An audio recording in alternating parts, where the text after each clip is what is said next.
going on, everybody? My name is Cole. My name is Max. I'm glad. Today we're doing a comparison between the two-wheel drive Rustler and the four-wheel drive Rustler. Let's get into it.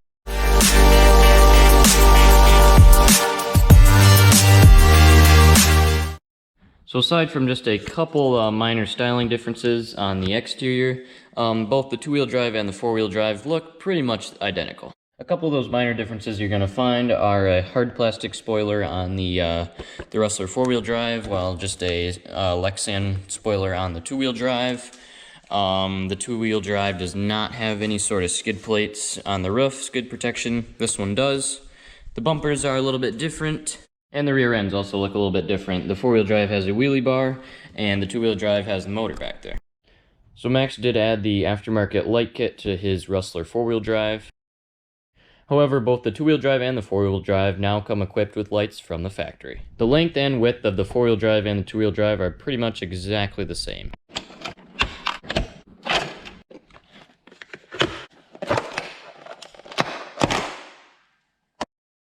So since the 4x4 has a clipless body mounting system, it has a bit of extra support on the inside of the body.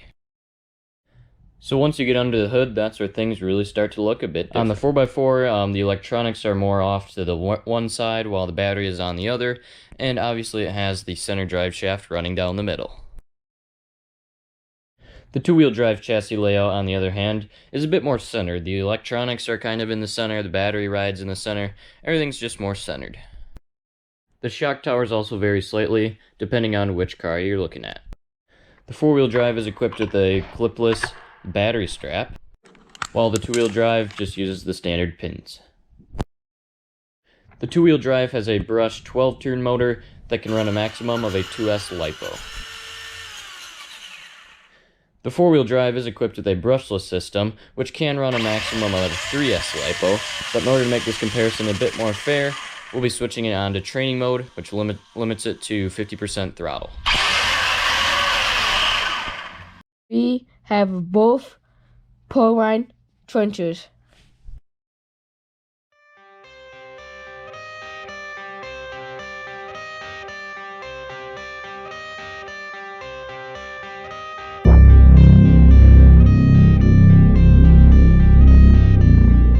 Alright guys, so for this drag race, we're both running a 6-cell nickel metal hydride. That's the only battery we have two of, just to try and make it as fair as possible.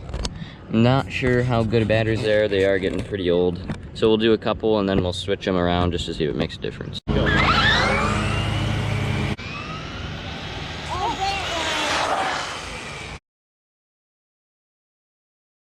Mark, set, go. So surprisingly, the two-wheel drive won. Just keep in mind the four-wheel drive was in training mode.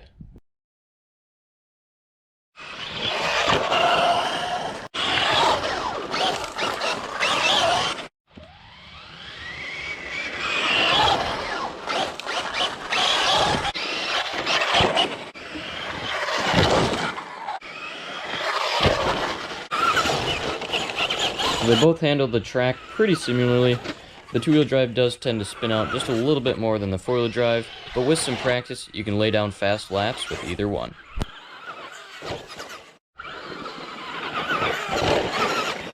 The four-wheel drive does tend to be able to get us in situations where the two-wheel drive may get stuck in.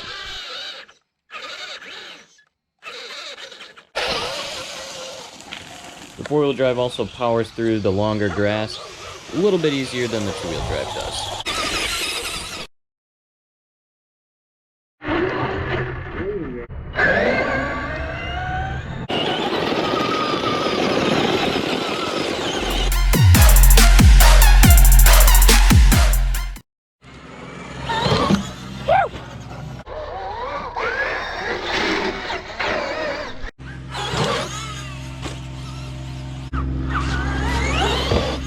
Nice.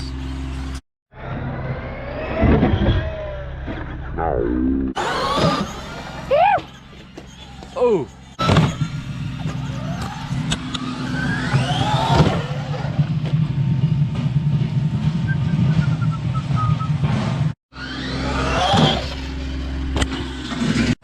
The four-wheel drive is much easier to control while it's flying through the air.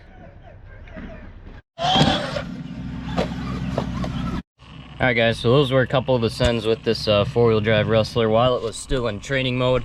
We're going to take it out of training mode, and then you'll see where this brushless system and 3S power really shines through.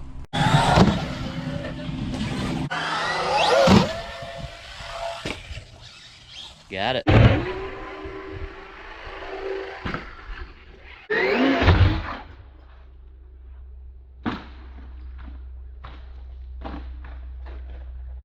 So hopefully this video provided at least some helpful information to you. If you have any other questions, please leave them down in a comment below.